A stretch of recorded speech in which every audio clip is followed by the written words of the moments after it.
I'm not the type of guy to tell people what they should or should not do in the privacy of their own homes, but as a former beach kid, I am the kind of guy who would tell you what you should or should not do on the beach. So I would have no trouble telling the guy in this movie, do not bring your wife's corpse to the beach. That's gross. The sand gets everywhere.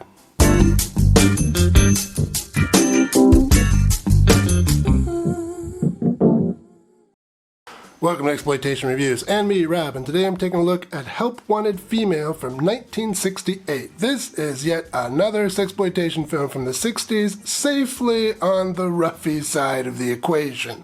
And this one stands out from the crowd by being really freaking weird, like bring a corpse to the beach kind of weird. Let's check it out. We open on a man exiting a train station and awkwardly bumping into a woman and knocking her books out of her hand. They chat, and she offers him a ride. When she slides into the driver's seat, he takes a peek at her thighs, and she doesn't seem to mind. She tells him she has to stop by her friend's place on the way to drop off some books, and when they get there, she puts the moves on him. He is powerless to resist. Or maybe he does resist, because after the camera fades out and fades back in, he still has all of his clothes on. This is a weirdly common thing with these sexploitation films in the 60s. I imagine having both men and women naked at the same time would invite problems from the censors. Anyway, the woman helps herself to his watch, but he wakes up just in time to catch her. But she ain't gonna give up that score without a fight. She then meets up with her friend and they talk about their careers. Our thief isn't happy working the slums. Her friend, though, is happy with the money. She's going to charge her next client $200. And I looked it up. $200 in 1968 would be $1,800 in today's money. That is really expensive for what she offers. To the man's credit, he does balk at the price, but eventually gives in. And since he's paying so much money, he decides to have an extra good time by dropping some acid and then dancing like this.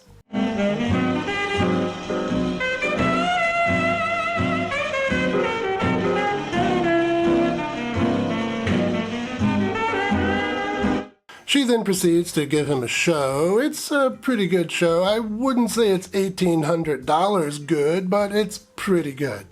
Way better than anything you can see here on YouTube. I think he's got a point. In Flashback, the guy tells a story about his previous gal, and oh my dear Lord in heaven, is she ever hot. Most of her hotness, though, will remain hidden here on YouTube. Man, I just work here. So this will be the bulk of the film, the guy telling the story of his previous gal and what they did together. She was a freak who liked to hurt and be hurt. After learning about his gal's proclivities with the knife play, he tells a story about the time they picked up a hitchhiker. They brought her home and convinced her to take some racy photos, and then once she got down to her birthday suit, the freaky gal went to the kitchen for a knife. But no erotic slicing this time. This time she plunges that thing right into the girl's stomach. The model was, understandably, a bit shocked. In fact, maybe she was in shock because instead of screaming and trying to escape, she made her way to the bathroom and started to draw a bath. Why? Well, a bath is pretty good for cramps, or so I've been told, but not when they're caused by a stab wound, or so I've been told. The man and his freaky gal follow her in and finish the job. Oh, so it's one of those kinds of roughies. Michael Finlay would be proud. But it's about to get crazier. Way, way crazier. The man and his freaky gal dispose of the model and go home. The freaky gal goes next door to visit with their college boy neighbor. The man stays behind. He's got his reasons. I don't like college kids. Always asking stupid questions and reading books. You and me both, buddy. Don't tell my students. When she gets back home, the man kills her. But that's not where her story ends. The next day, our guy dresses her up in her summer best and takes her to the beach. What in the Weekend at Bernie's kind of crazy is this? The man and his corpse bride play in the water, soak up some rays, and have what looks to be a pretty good time. Back in the current timeline, the stripper he's telling these stories to has some doubts about their veracity. So, did any of this really happen, or are these just the made-up stories of some guy that took way too much LSD? Is the stripper safe in his house? And what happened to that girl at the beginning with the cat-eye glasses? Is she going to play a further role in this story? Well, That's enough out of me as far as plot goes. Let's talk some highlights.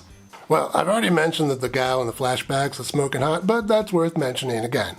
That chick was fucking bananas hot. Beyond her, the other women mostly look pretty great too, at least where it counts, which is to say there's quite a lot of skin in this movie. Plenty of roughies went to some dark places, but what I like about this one is there's a certain silliness to the darkness. The whole bring a corpse to the beach scene is pretty funny. You've got a weird sense of humor. And the actors were clearly having a great time. And it's not just the situation that's funny, but some of the dialogue in this movie is pretty funny too. I'm reasonably confident this whole thing was intended to be a very dark comedy. But beyond the skin and the fun and the silliness, the movie's not perfect. Like a man indulging his partner's wish to murder a hitchhiker, this film has some shortcomings. Well, this is yet another very low-budget sexploitation film from the 60s, and as such, it has many of the shortcomings that those films had. This one does have better audio than most of the films of its kind, but the camera work is pretty average, sometimes poor. I mean, maybe they intended for this guy's face to be out of focus so we could really admire that thick thatch of clavicle hair, but somehow I doubt it. But whatever, I can't complain about this one too much. If you, like me, are a fan of these things, this one is well worth checking out. It's weird, it's dark, it's pretty violent, and it goes to some very strange places, and the women look very good along the way.